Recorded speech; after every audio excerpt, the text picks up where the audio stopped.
নমস্কার বন্ধুরা, প্রতিমার লাইফস্টাইলে আপনাদের সকলকে স্বাগত। আজকে শনিবার, সেই কারণে আমরা নিরামিষ খাই, কোনো আঁশ টাঁশ খাই না। আর সকাল তো অনেকক্ষণই শুরু হয়েছে, অফিস যাওয়ার ব্যাপার আছে, তাই তাড়াতাড়ি রান্না চাপিয়ে দিয়েছি। আজকে অটোমেটিক লাউয়ের তরকারি, সবজির তরকারি হয়ে গেছে। আর ছেলেমেয়েরা তো মাছ মাংস ছাড়া খায় না, কিন্তু একটা কিছু করতে হবে। সেই কারণে আজকে পনিরের তরকারিটাই বেছে নিয়েছি। এখন লাস্ট ফিনিশিং পনিরের তরকারিটা করলেই আমার হয়ে যাবে। তো অনেকেই কমেন্ট করেছেন যে রান্নার ভিডিও ছাড়তে, সেই কারণে আজকে পনিরের ভিডিওটা আপনাদের দেখাবো। আপনারা দেখতে থাকুন। খুবই ঘরোয়া একটা রান্না, এর মধ্যে কিছুই বাহাদুরি নেই, খুব সামান্য জিনিস লাগছে। তার মধ্যে প্রথমেই আমি নিয়েছি 200 গ্রাম পনির, আর মশলার মধ্যে আপনার লাগছে চারমগজ, কাজু, পোস্ত, স্বাদ মতো লঙ্কা দেবেন, লাল লঙ্কার গুঁড়ো, এলাচ, লবঙ্গ, দারচিনি, আর সামান্য এক টুকরো আদা। আর তার সঙ্গে তো নুন চিনি স্বাদ মতো দিতেই হবে। তো এইভাবেই আমি ঘরোয়াভাবে রান্না করার চেষ্টা করি। আজকে দেখুন আমি রান্নাটা শুরু করি, সাথে থাকুন।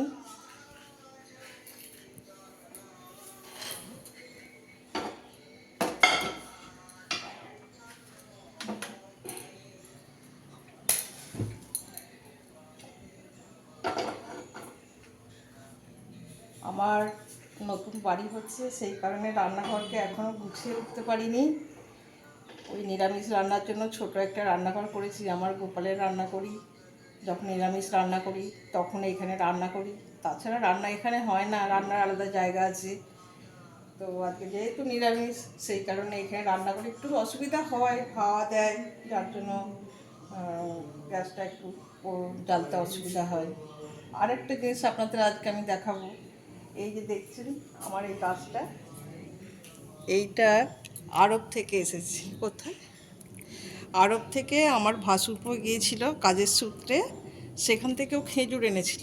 সেই খেজুরের দানা বসিয়ে আমার সুন্দর গাছ হয়েছে, সেটাকে আমি ব্যালকনিতে রান্নাঘরে রেখেছি। আর চেষ্টায় আছি এটাকে বড় করার, যদি বড় করতে পারি আপনাদের দেখাবো। জানি না খেজুর হবে কি না, তবে গাছ তো ভালোবাসি, সেই কারণেই বসিয়ে রেখেছি। চেষ্টা করব তাকে বড় করার জন্য। চলুন তাই রান্নাটা শুরু করা যাক আজকে। আমি একটু হালকা বাটার দিয়ে দিচ্ছি।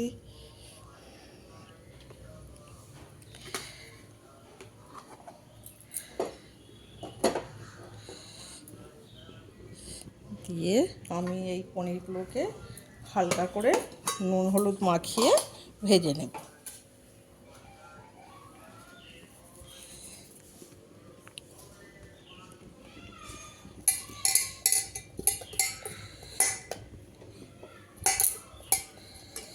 আজকে তাড়াতাড়ি রান্না করছি, আজকে একটু বাইরে বেরোনোরও আছে।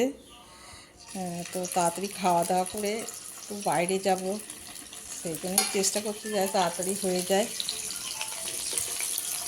ওই পনিরগুলোকে ভাজা করতে দিয়েছি, হালকা আঁচে একটু লাল লাল করে ভেজে নেব।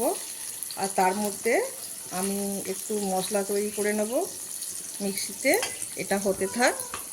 আর আমি এই মশলাটা একটু মিক্স করে নিয়ে আসি, আপনারা সঙ্গে থাকুন, দেখুন। আশা করি ভালো লাগবে। আমার ছেলে মেয়েদের খুবই পছন্দের তরকারি এটা, এটা হলে ওরা আর বায়না করে না।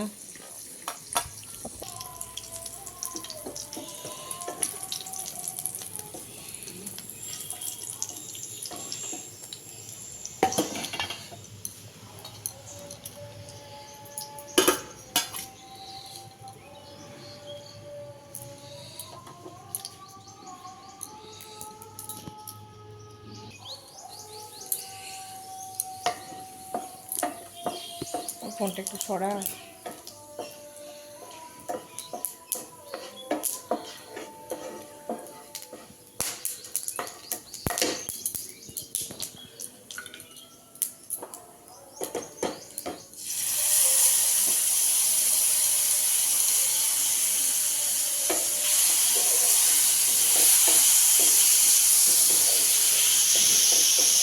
লাল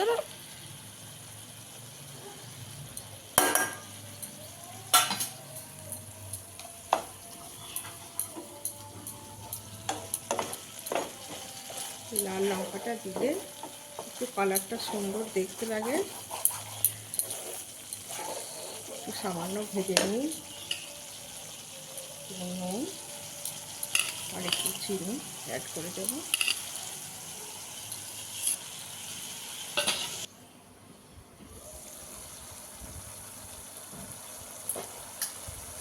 তেলটা ছেড়ে গেছে, এখন আমি একটু দই দিয়ে দেবো।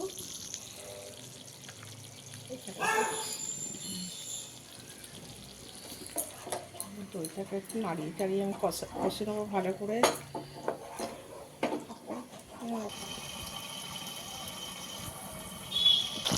এখন এগুলো আমি সব দিয়ে দেওয়ার মধ্যে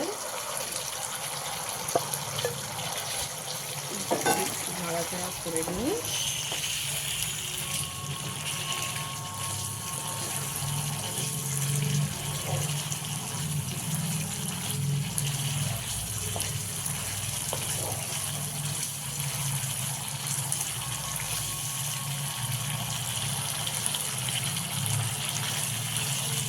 জল আমি অ্যাড করে দিচ্ছি।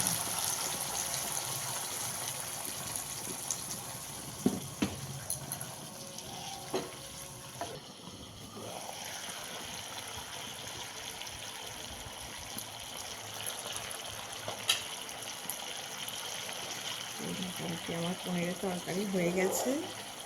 এবার সব খাবারের ব্যবস্থা করবো।